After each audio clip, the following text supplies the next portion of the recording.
What's going on, guys, and welcome back to another episode of Career Mode. This is episode number 110, and we start today's episode off by seeing that Salvio is coming back into the team after suffering an injury. He was out for 4 weeks, and we also saw that Ravel Morrison is happy that he's getting in the team a lot, and Andre Carrillo wants a new contract as well. So good to see Salvio beginning to come back to full fitness. I have to say as well, Salvio, out of the pre-contract signings we've made, obviously Sane, Granit Xhaka, and Salvio for this season, Salvio hasn't actually lived up to what I was hoping he would be like, because he has had some game time. I know that Savanier and Carrillo are our first choice wingers and wide midfielders, but he has had some game time, but he hasn't done too much for us. But he's one of those really good players to have on your bench, a really decent backup winger. So I'm glad he is coming back to full fitness, because he'll be the type of player who I can bring on with, let's say 20 minutes to go if the game's still 0-0 or 1-1, and we need a burst of pace in order to give us a better chance of winning the game. But he would not play in this game against Paris Saint-Germain in the final Champions League group stage game here, match day 6 at the Hawthorns. Now, of course, as we knew and as we expected, the group has gone in the sense that, as you would have seen the table there, PSG and West Bromwich Albion have just blitzed past Dinamo Moscow and PSV Eindhoven. They've been left in the dust, and because of the results, it does mean that coming into our final group stage game, PSG have a 1-point lead on us, which means that as the French club come to take us on the Hawthorns here, if they avoid defeat, they will top the group, and we have to win in order to qualify top of the group. And well, they didn't go out starting with the intention of getting a 0-0 draw and playing for the point. That's all they needed. They wanted to win the game, and Zlatan had the first chance for them, but the shot was well saved by Joe Hart, and Andre Carrillo almost scored the opener in the 20th minute there, but it was still 0-0. So it was really refreshing to know that even coming into this game, PSG only needed a point. They were still going for the win, and Johan Cabaye almost scored in the 24th minute there. Again, another good save by Joe Hart, and he kept the score scoreless, and it meant it was a really open game. Both sides had a lot of chances early on, and as Berahino finds Wilfried Zaha down the left-hand side here, he takes on Gregory Van der Wiel and cuts inside. Really good opportunity. He has a man running in Granit Xhaka. He picks him out, but a shot is saved, and eventually the rebound is turned behind for a goal kick. So still 0-0, but in the first half an hour, so many good chances for both sides, and the fact it was still scoreless was a bit of a surprise, to be honest. But a very good start, and you would have seen by my team as well. It was a decent side. There were a few changes, but one of the reasons I do make a lot of changes because of the fitness reasons and the worry for injuries. And you would have seen there, Kyle Walker did get himself a knock, and although he'll complete this game, that is an injury that will stick with him for at least a week, I think it is. So still 0-0, but in the second half, with the score still scoreless, we were desperate to get ourselves in front, because of course we needed a win. A draw wasn't enough for us, and in the 48th minute, Kyle Walker tries to cross the ball in. It's blocked, but he wins it back. He gives it outside to Lacazette into Granit Xhaka. Xhaka finds Saido Berahino, and it's a lovely display of fancy footwork as he just agile, just changes his run really nicely there from left to right with the agility, close ball control, gets himself inside and finesses the ball into the far corner. So Saido Berahino makes it 1-0, and with Carroll's arrival now, he is a fourth choice striker. Obviously, last year, and he was a third choice striker really, behind obviously Lacazette and Niang, and he was ahead of Anichebe, but now Carroll's sort of the third choice striker who will usually look to play in these type of games. But I did decide to start Berahino. I thought I'd give him a chance, because I know you guys really like me playing him, and I like Berahino as well. I really do. I think he's a fantastic young talent, but even so, he hasn't really done too much for us this season, despite getting quite a bit of game time. But I was glad he did open the scoring there, and that puts him back in my good books. But PSG almost responded directly from kickoff. A good shot from just outside the area, which again Joe Hart had to turn behind for a corner and keep it at 1-0. But on the hour mark here, PSG come forward again here with Javier Pastore. He finds Marco Verratti. Verratti turns his man and finds Ibrahimovic, and again it's a superb stop by Joe Hart, and it is still 1-0. But PSG were relentless in their pressure. They were desperate to get themselves the point they needed to guarantee a top of the group finish, and what a miss that was by Barry Bannon. Misses what was a golden chance to equalise for PSG. But in the 67th minute here, Andy Carroll comes off the bench and makes it 2-0 and surely secures the 3 points we needed.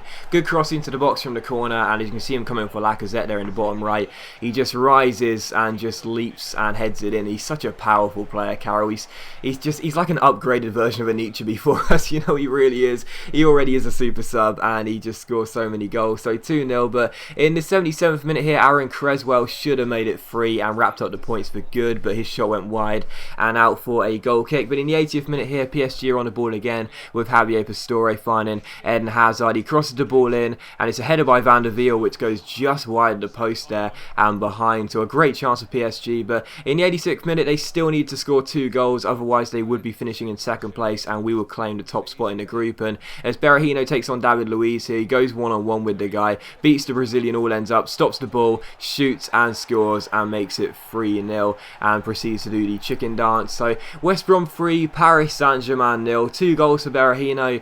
Very good performance from him, really. Again, trying to get back in my good books. Clearly, he hasn't played as much as he had done in the first 3 seasons, and that was a very, very nice finish there by Berahino to make it 3-0. So the points were already secured, and a 3-0 victory is going to be a fantastic one against the Champions League holders, don't forget, and the side we beat in the Copa Europe as well. So we avenge what happened in Paris, and we do win the game. However, it's not going to be a 3-0 scoreline, it will be a 3-1 scoreline, because directly from kickoff, I switched off. I switched off really badly, and you've seen this year that the main focus for me has been try and get as many clean sheets as possible, be really composed, solid, concentrated in defence.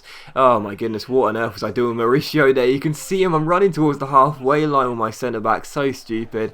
And as the ball gets played through the centre, Hazard has a simple finish. So the former Chelsea man did make it 3-1, but the celebrations they had were really, really over-elaborate for no goddamn reason, because we were going to win the game, and that goal was going to mean nothing. But even so, I guess it just goes to show you how difficult it is for teams to score against us this year when PSG is celebrating a massive goal like that against us. But still, we did win the game by 3-1, and this is how the final group table looks. We do indeed top it with 5 wins and only 1 loss out of 6 games.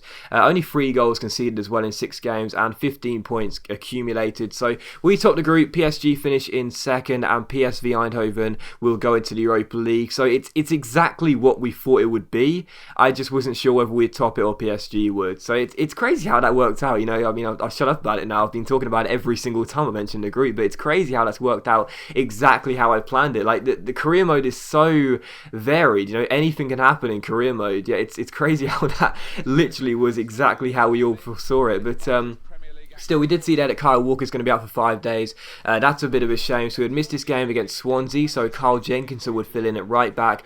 But also as well, we got £10 million for qualifying as top of the group through to the knockout stages and into the round of 16. And I won't tell you what side we faced, that'll be a surprise, but it should be a good tie regardless.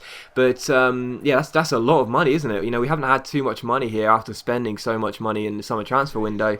So to get an extra £10 million coming in, I completely forgot all about that, you know. Of course, because I used to qualify for the Champions League, like, you know, season in, season out in my my last year's career modes. The fact it's been 3 years since I qualified, I forgot how much money you can get through qualifying out of the group. So that's very nice indeed. And maybe we'll look at signing 1 or 2 players in January with that £10 million. But still, we do take on Swansea for the second game of today's episode here as we go to the Liberty Stadium to take them on. The first chance fell there, but Joe Hart made a very good save. And in the 17th minute, we pass out from the back. And look at the pace from Carrillo. I absolutely love this guy. I know he's got an inform. Well, for you guys watching this video, it might be from last week, but I know he's got an inform out now. If I played Ultimate Team, I'd definitely pick him up. He's so quick. The cross was into the box there, and Andy Carroll's header went over the bar and out for a goal kick. But here we see Swansea have another good chance here. Wonderful build up there from the corner. Really nice passing, and Davy Klaasen's shot hits the post and goes behind for a goal kick. So Swansea almost getting themselves a goal, and in the 65th minute, Joe Hart has to make a smart stop at his feet there and keep it at 0-0, and it's still scoreless in the 69th minute. Gylfi Sigurdsson goes down the right hand side here. The former Spurs man crosses the ball in, and Leon Britton wins this header, and Joe Hart turns it behind for a corner. And at first I was like, what on earth happened there? Because Leon Britton, 5'5", out jumps my centre-back Sane, the tallest guy, or one of the tallest guys in the team, who is 6'5", or 6'4" at the least. How on earth is Leon Britton winning that aerial battle? More to the point, Sane, how did you lose that aerial battle? How did you not win that header there? And from that, I had to see a replay to make sure it was those 2 players. And from the corner, the cross comes in. It's missed by everyone, and Popov turns it in. And I'm sitting there thinking, why on earth did Sane lose that aerial battle? That is such a silly goal to concede, because he's like a foot taller than Leon Britton. The fact Leon Britton wins a header in the first place is crazy, but he's doing it against a 6'4", 6'5" centre-back? Jesus, come on now. But thankfully for us, we would be bailed out with 4 minutes to go. Lacazette came off the bench. and made it 1-1 there in the 86th minute. The ball was played into the box, his shot was saved by Fabianski, but you see, look at how quick he gets to this rebound, really quick reflexes, he knows, he anticipates the goalkeeper's going to spill it, so he runs to that near post and squeezes it in through the legs of the defender and into the back of the net. So final score, Swansea 1, West Brom 1. I'm glad the undefeated streak stays alive, but even so, Sane, I think I might drop you for that, losing an aerial battle to Leon Britton, a player that's a foot, smaller than you. That is crazy. But as always, guys, a big thank you for watching the video. I really hope you have enjoyed it. If you have enjoyed the episode, please leave a like, and I'll see you for the next episode of Career Mode very soon.